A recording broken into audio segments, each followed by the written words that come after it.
Assalamualaikum warahmatullahi wabarakatuh. Ada sebuah kisah yang mungkin kita bisa mengambil hikmah dari kisah tersebut. Di sini ada sebuah kisah daripada Abu Bakar dicaci maki oleh seorang laki-laki. Tepatnya di dalam kitab Ihya Ulumuddin, tepatnya di juz 3 ya, halaman 175. Bismillahirrahmanirrahim. Wasyatama rajulun Abu Bakrin As-Siddiq, ya, bahwasannya ada seorang laki-laki yang mencaci maki terhadap Abu Bakar, ya. Wa huwa sakitun. Lalu Abu Bakar ketika dicaci maki oleh laki-laki tersebut, Abu Bakar tidak membalasnya, dianya diam. Falamma ibtada yantasiru minhu qama Rasulullah sallallahu alaihi wasallam.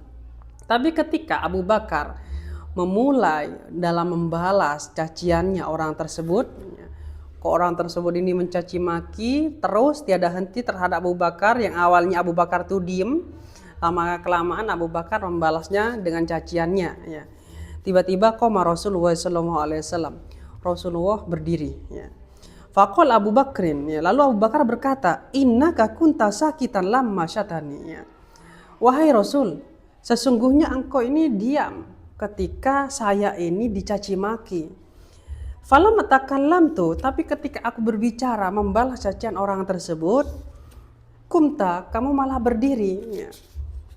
Qala, lalu Rasulullah menjawab atas kejadian ini, kenapa Abu Bakar ketika dicaci dan dibalas oleh Abu Bakar, Rasulullah itu diam duduk. Lalu ketika malah membalas Abu Bakar akan cacian orang tersebut, Rasulullah langsung berdiri. Ini alasan Rasul. Li'annal malaka kana yujibu angka. Karena malaikat itu datang, yang mana malaikat itu akan membantah akan cacian orang tersebut, ya. Falamma takallamta, maka ketika kamu menjawab, berbicara dengan cacian, membalas terhadap laki-laki tersebut dengan caciannya, dhahabal malaku wa ja'a syaiton. Tiba-tiba malaikat yang tadinya ada tiba-tiba pergi, malah yang datang adalah setan. Lalu kata Nabi, aku tidak ingin duduk di suatu majlis yang mana wafihi syaiton, yang di dalam majlis tersebut terdapat setan, ya. Jadi kita bisa mengambil hikmah. Kita dicaci oleh seseorang, kita cukup diam saja, jangan membalasnya. Karena ketika kita membalasnya, maka yang terjadi di situ kita akan ditertawakan oleh setan, malah setan tersebut akan mengkompori kita. Sehingga kita itu terjadilah suatu percekcokan dan perselisihan dan pertengkaran, ya. Jadi ketika kita itu dicaci maki, ya sudah diam saja. Karena semuanya perbuatan itu akan ada balasannya. Yang mencaci dapat dosa, yang dicaci dan tidak membalasnya dan bersabar itu akan mendapatkan pahala, ya.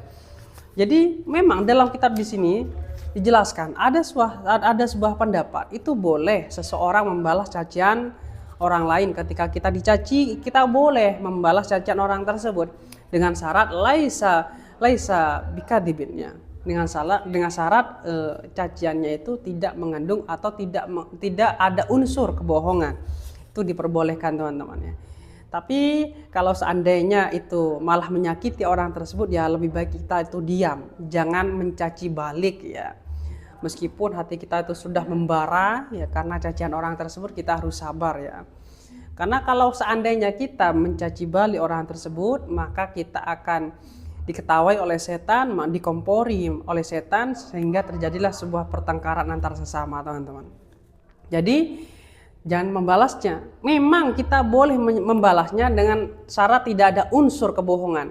Tapi kalau seandainya kita mencaci balik, yang mana itu khawatir kata-kata yang kita lontarkan itu bisa menyakiti orang tersebut, alangkah baiknya kita diam, teman-teman.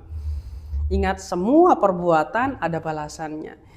Jadi saya mengajak teman-teman, ketika dicaci maki kita sabar, ya.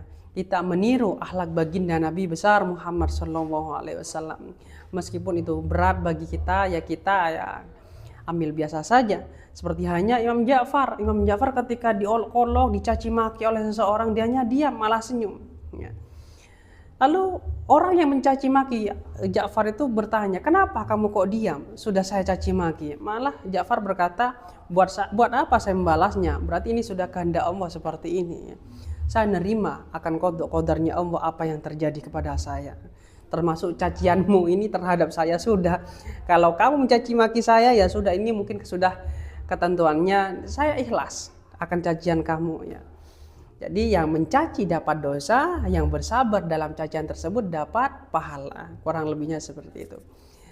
Oke, mungkin sekian. Semoga kita bisa mengambil hikmah dari kejadian Abu Bakar As-Siddiq ya. Kurang lebihnya saya mohon maaf. Assalamualaikum warahmatullahi wabarakatuh.